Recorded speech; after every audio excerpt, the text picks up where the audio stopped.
অনেক কাল আগের কথা। অচিনপুর নামক এক রাজ্য ছিল।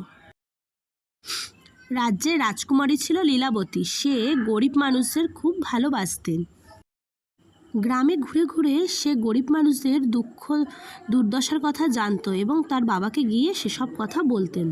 একদিন গ্রামে ঘুরতে ঘুরতে সে বনের মধ্যে গিয়ে পড়লো এবং বনে গিয়ে দেখলো এক যুবক ঘুরে বেড়াচ্ছে। তখন সে তাকে জিজ্ঞাসা করলো, তুমি কে? কোথা থেকে এসেছো এই বনের মধ্যে? কোথায় তোমার বাড়ি? কোথায় তুমি যাবে? বলো সব আমাকে। বলল যুবক বলে উঠল, আমি খুব গরিব মানুষ, বনেই থাকি, বনে ঘুরে বেড়াই। কেউ নেই আমার, বাপ মা মরেছে অনেক কাল, বনে থাকি আমি। রাজকুমারী বলল, তুমি চলো আমার সাথে রাজপ্রাসাদে, আমি এ রাজ্যের রাজকন্যা।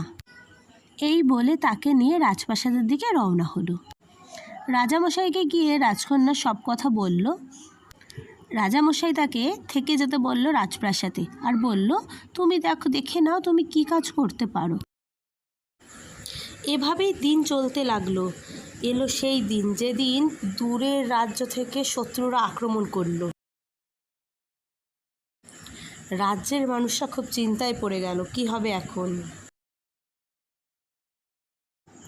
সবাই যখন চিন্তায় মগ্ন, রাজা তখন তার সৈন্যদের যুদ্ধের পরামর্শ দিচ্ছিলেন। এই মুহূর্তে সে যুবক এসে বলল সেও যুদ্ধে যেতে চায় সৈন্যদের সাথে। রাজা তো শুনে অবাক, তবুও বলল, ঠিক আছে তুমি যাও, যুদ্ধে জয়ী হয়ে ফিরে আসলে তোমার জন্য উপযুক্ত উপহার আছে। যুদ্ধ শুরু হয়ে গেল দুই পক্ষের মধ্যে। সে বিশাল যুদ্ধ, শয়ে শয়ে সৈনিক মরতে লাগলো দুই পক্ষের। অবশেষে যুদ্ধ জয় করে অচিনপুরের সৈন্যরা বাড়ি ফেরার পথে রওনা দিল। রাজ্যের মানুষরা সবাই খুব খুশি যুদ্ধ শেষ বলে। সৈন্য সামন্ত সবাই বাড়ি ফিরছে এক এক করে। যুদ্ধ শেষ করে সেই যুবক এসে দাঁড়ালো রাজার সামনে কথা মতো। রাজামশাই তাকে সেনাপতির পদে নিযুক্ত করল উপহার স্বরূপ। রাজ্যের লোকেরা খুব খুশি রাজার এই কথা শুনে, যে রাজা তার কথা রেখেছে।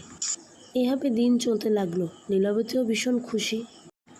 আহা কি আনন্দ, দিন যাচ্ছে মহানন্দে। একদিন রাতে হঠাৎ করে রাজামশাই শরীর ভীষণ অসুস্থ হলো। সে ডেকে পাঠালো লীলাবতীকে। লীলাবতীকে বলল সে যেন সেনাপতিকে বিয়ে করে। এরপর যুবক আর লীলাবতীর বিয়ে হয়ে গেল। তারা সুখে শান্তিতে রাজপ্রাসাদে বাস করতে লাগল। সুতরাং কর্মই ধর্ম। ভালো কাজ করলে তার ফল ভালোই হয়, আর খারাপ করলে খারাপ।